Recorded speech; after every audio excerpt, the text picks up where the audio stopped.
Welcome listeners to the latest episode of Future Secured, and today we're going to tackle one of the most critical issues facing the cybersecurity industry, the talent shortage.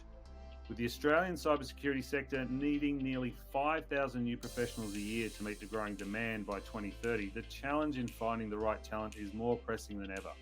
Our fantastic special guest today, Jim Morris, founder of CyberEye, is going to bring his expertise in cyber recruitment to discuss how the industry can bridge this talent gap. As a specialist in cyber recruitment, Jim offers a unique perspective on the challenges organisations are facing today in attracting and retaining skilled cybersecurity professionals. So we're going to dive in and explore the impact of AI on entry-level roles, where professionals traditionally gain the experience needed to advance in their careers, and is AI exacerbating the skills gap, or could it be part of the solution? So welcome, Jim, and thanks for joining me as a co-host again, Jason. So I'm going to throw over to you, Jason, to introduce Jim and kick us off. Okay, excellent. Thanks, Tom. And Jim, when he said off the top, I think he said something about the most critical issue facing cybersecurity. I thought he was going to say something about English recruiters coming to Australia and then heading back to the UK again. But I don't know if that's a critical issue. Yeah, but I think, mate, I think that's one of the main issues. This is minor compared to that. But that's a story for another day. I think we've got a lot of work to do until we find the answer for that.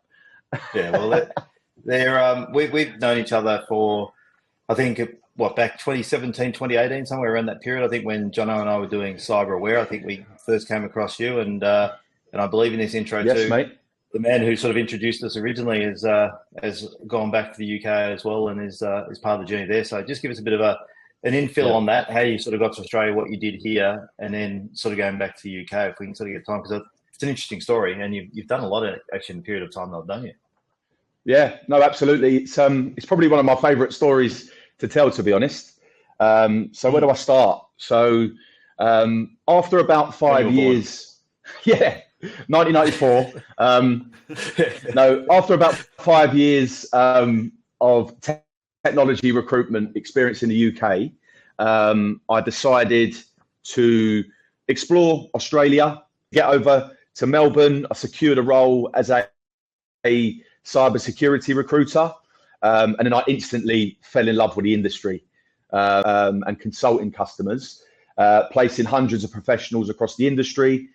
Funny enough, I actually helped a few of your previous guests on the podcast. I landed Nigel Hedges his gig at Chemist Warehouse. Top bloke, Nigel. Big fan of him, and he's obviously doing some great stuff already over at CW Retail. Anyway, pushing forward a little bit, in 2021, I decided to co-found a business. So sort of locked heads with a few different individuals. I was 26, I believe. So it was one of them things where there was a lot of learning along the way, but I felt that it was something that I could do. Huge learning experience for me. We grew the business to 6 people, exceeded expectations of what we thought we would do in the initial couple of years, working with some amazing customers, a lot of the big names that we all hear about day to day in the Australian market on some huge projects. And things were going really, really well. But due to some personal factors, I found myself, if I'm honest, missing home. As I'm, there'll be thousands of situations and people that can resonate. But missing home, missing family. And I made a very, very tricky decision to step back from that business with absolute fond memories and relocate back to the UK. So was a nerve-wracking decision. It was one of them things where I wasn't sure if it was going to be the right decision, but in my heart felt that it was the one I needed to make. So got back, and then after a bit of time of thinking what to do next, I explored a variation of different routes. Looking at some large recruitment companies to sort of look after their cybersecurity presence. I actually came very close to joining one of the household identity and access management product companies in a totally different role. Was very, very close to taking that. But the more I sort of digested what I wanted to do and thought about it, I decided to take all of the experience and knowledge that I'd picked up over the last sort of 6-7 years, or even more, over the last decade really, and create CyberEye, something that was going to be mine, something that I could put my absolute stamp on. And I can honestly say I couldn't be happier with the start. Always a little bit looking to start a business or that has that first one when it's completely yours is nerve-wracking, but things are going really well. So there's already been a lot of lessons.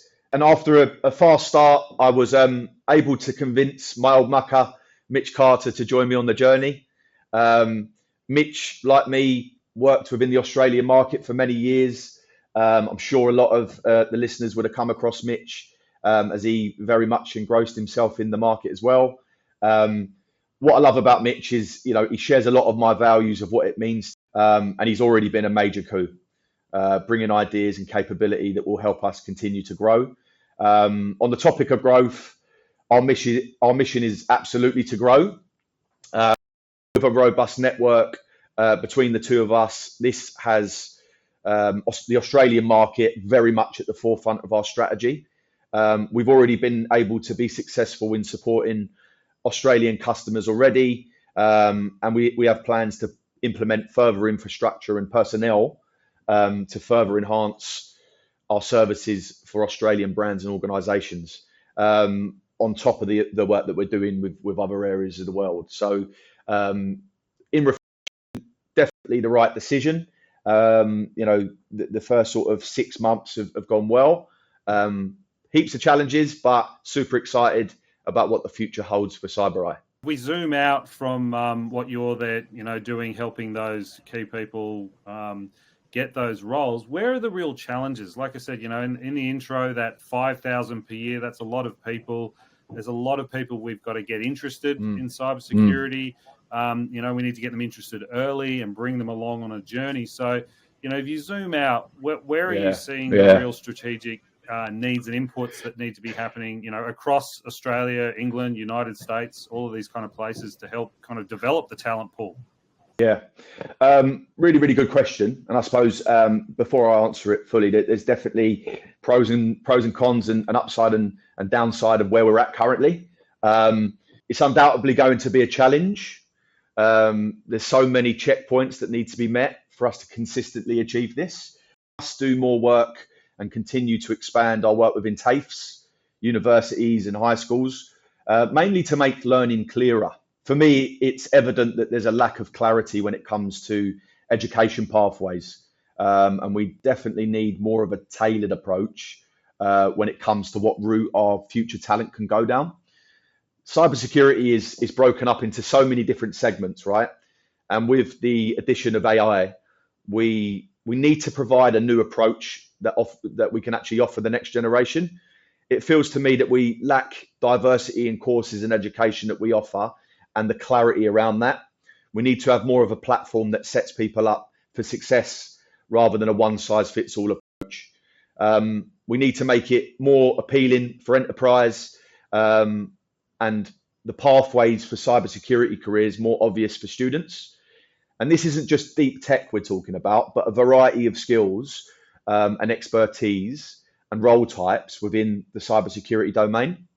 It's no coincidence that we have thousands of grads and people that are looking to land a job in cybersecurity that just don't know where to go. I get calls every single week, messages every single day of people that reach out and say, Jim, I'm struggling. I've been looking for 6 months and I still can't find something. Why is that? Is that just because there's a lack of capability, or is it a little bit deeper than that the education pathways and the clarity of what routes people can go down could be uplifted? I think we need to prime up these individuals so that they are ready to go as soon as they hit the market. Of course, we also have to look at tapping into retraining and redeployment opportunities, whether that is, existing techies, military, or actual engineers like maritime and chemical engineers that actually want to move into cyber. It's such an attractive industry that we've got. We just need to be clearer of what route to go down, and how people can easily transition into various things that are going to be relevant for them. In fairness, I think we've seen a lot of improvement when it comes to redeployment and retraining. There's obviously been investment and impetus on that topic, but we definitely need more buy-in from enterprise and government to create these opportunities. The mindset sometimes can be that we need experience and capability right now that can hit the ground running. We need to start creating those individuals or giving people an opportunity to join projects and build up that skill set. And of course, major topic, we need to make more of the overseas market. I'll give you a good example. I've been working with a couple of companies in Malta. Now, obviously, Malta, a lot smaller market than a Victorian or New South Wales market, but the way that they are able to bring over overseas talent in a surefire manner, I couldn't be more impressed with. Second to none of how to sort of get people on the ground, make it easy for the candidates, the exceptional candidates to move over to help their businesses. Of course, Australia have their processes in place of having that rigorous immigration set up, but when it comes to niche cybersecurity professionals, this is something that we're crying out for, particularly for those more specialist roles that sometimes aren't onshore currently. We need to see further improvements with the accessibility to bring top talent from overseas here or within Australia. A lot of leaders I speak to, they just don't have the time or patience to go down the route of sponsoring unless it's an absolute last resort. That 5,000 per year, and we should be able to get close, but it won't be easy. And the single biggest challenge will be getting government, enterprise, and private training houses all singing off the same hymn sheet. I think that's a very interesting point you raised. And when Jason and I were at RSA in San Francisco, we spoke to your cybersecurity, the British cybersecurity ambassador, Juliet Wilcox. And one of the big challenges she said and identified, and this occurs in health and other areas, is it's very hard to get the qualifications in England and then be able to come, to another Five Eyes country and be able to get, carry without having to reset and do a new set of standards. So do you think it's important that these governments kind of come together and allow some kind of legislation that encourages people with the right skill sets to be able to move around a lot more? Yeah, I think we just need to make pathways easier. And looking at that, I think it definitely is. It seems to be there is cybersecurity culture in different areas of the world, right? And people doing things differently. Of course, there's frameworks that are similar or that people are following, and global frameworks. But we need more of a centralized position where we're the good guys. We need to all be working on together, different areas of the world to make sure that we're all knowledgeable and we're all singing off the same hymn sheet when it comes to redeployments, people moving across into different areas. We see this in other industries as well, outside of cyber.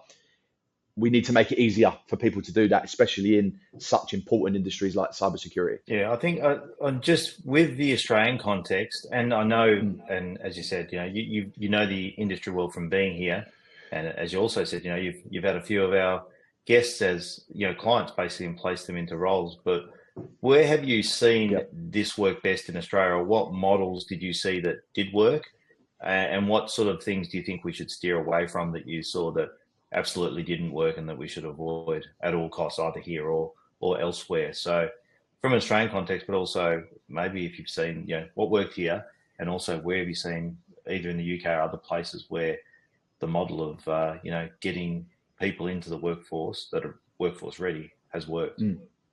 Yeah, great question. I think the one that comes to mind straight away with a positive story is what we have done as an industry of bringing people out of the forces and the military, and the amount of investment that we've made in that market transitioning into cybersecurity.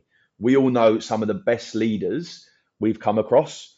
This is a topic that us three have never discussed, but I know the answer. Some of the best leaders have come from the forces or the military.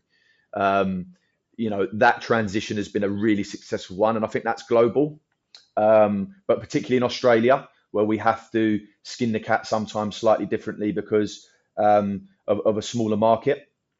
I think some of the poor decision making that we've seen in the past. I do a lot of work in your CyberArks and your SailPoints, your identity and access management product areas. And I think some of the worst stories that I've seen is you look at some of the larger consulting businesses, people offshoring. This is cybersecurity in general, but maybe offshoring too much of their team, and that causing issues because that may be the easiest or cheapest way to do things. And another thing is that looking at the just trusting the larger big four or consulting businesses to just look after some of the more niche areas rather than looking internally and building capability that have a more specialist approach rather than a one size fits all approach, critical mass approach. So it's a fine line because we need to utilize partners. That is paramount, and that's something that I would always say still needs to remain the same. But building a culture around the project or a culture around the product that you're bringing into the business sometimes needs to come internally. So in short, some of the worser stories are over offshoring capability, under offshoring capability, or just putting the business's security and data in the hands of a big consulting business rather than doing the necessary due diligence or looking under the bonnet. No, good points. Because I think where I've seen it work is, and usually it is left to the sort of people you've mentioned, like Nigel or Dan or people of that ilk that, and I've seen it with Catherine Bueller and others, at Energy Australia, and they're really good, and people follow them, and they're really good mentors. But it's sort of a lot of people are gaining magnificent skill, and they're mentoring people within the business, and they tend to have very sticky teams too. When you get these good CISOs, they tend to have teams that want to stay with them, and they're great operators, but they're good at bringing. And also Stephen Bennett, I saw, just at Domino's,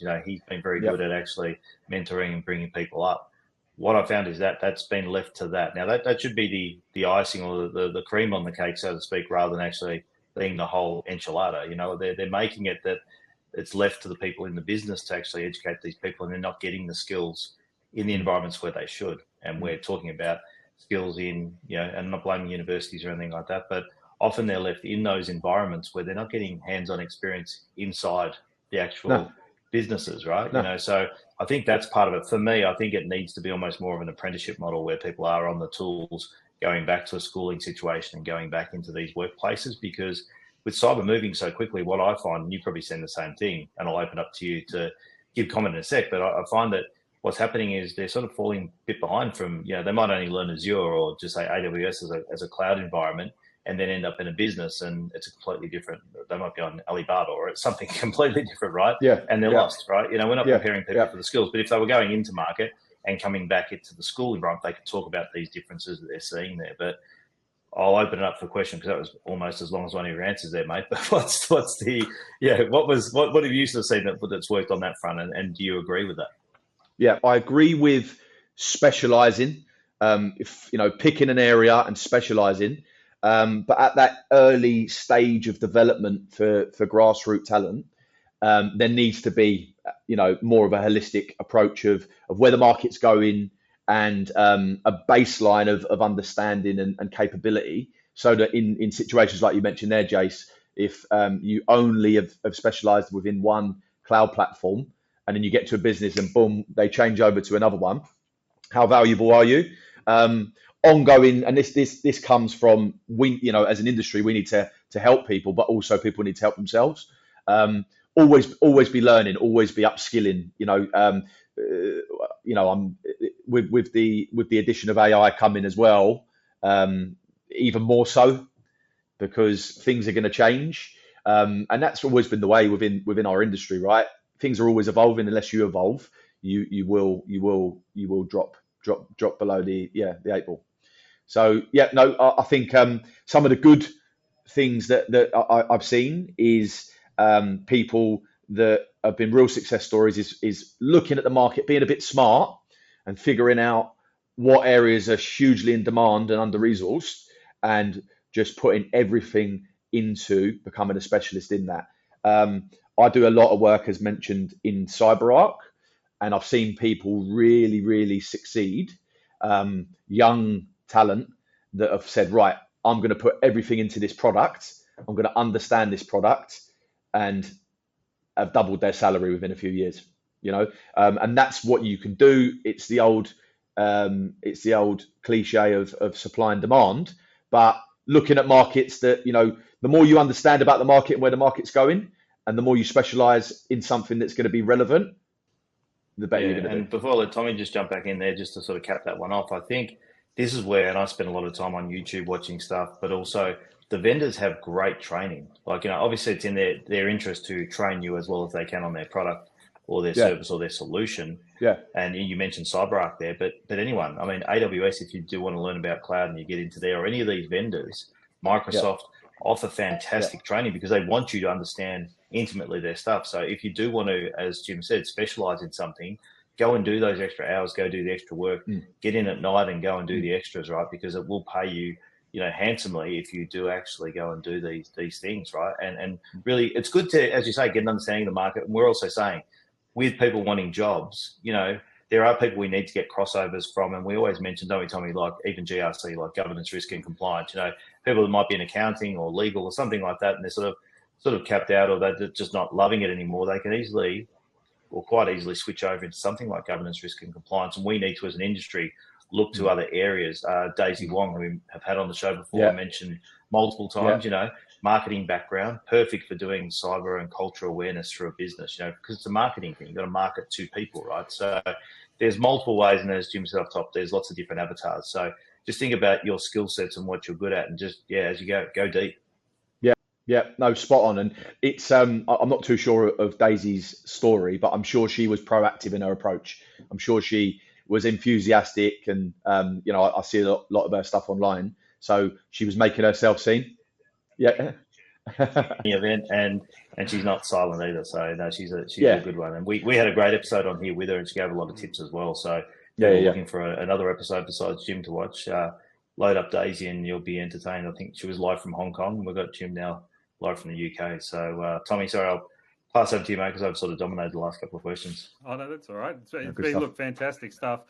Jim, you touched on AI, and one of the things, more than one of our guests has really brought up is the impact this has on getting that basic experience, So you might have a SOC or something like that, and the role that AI is playing now in a cyber business running that is really the role that an entry-level person would have been getting that exposure to. So, are we looking at AI, generative AI tools that are going to be taking over that training? And what kind of impact do you think that's going to have on those entry levels, getting that basic experience? Undoubtedly, it's going to have an impact, but I don't think we really have a choice but to be positive around AI because it's coming.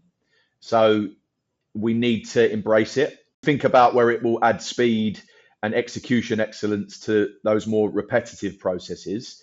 It's going to be amazing for us. At the end of the day, our job is to keep systems and data safe. So think about vulnerability identification and fuzz-based tests. Think about patching and AI's ability to write necessary updates within code and passing that to evergreen patching tools. This is visionary for us and keeping our systems and data safe. Do we really mind people not doing that? I don't think so, really, because it's actually, if we think about it, how many of those steps are a part of the learning cycle of 95 people? From that perspective, of course, there's going to be more things that may become more AI dominated. So we need to keep that in mind. However, business leaders will need to be, conscious of the threat, make sure that they're not affected as much as they possibly can. In a nutshell, like anything in life, we need to evolve and embrace AI. If we can pivot and make this into a positive addition, then it's going to be a great thing for the industry. I'm sure we will, as we always do, as human beings and as industries, we will evolve, and the panic will subside, and those people that may be working or were planning to work within those kind of roles that will be AI dominated will pivot and they will move into different things. But, you know, like we spoke about a lot today, it's our job as an industry to make sure that we're putting people on the right path when it comes to that. Like anything, you know, when you change the way you look at things, the things you look at change. Just a final question for you, Jim. What tips can you give people that are aspiring to have a cyber career? And also, you know, what kind of people are you looking for when you're, you know, placing them in these specific roles? At what point should they be reaching out to someone like you for assistance?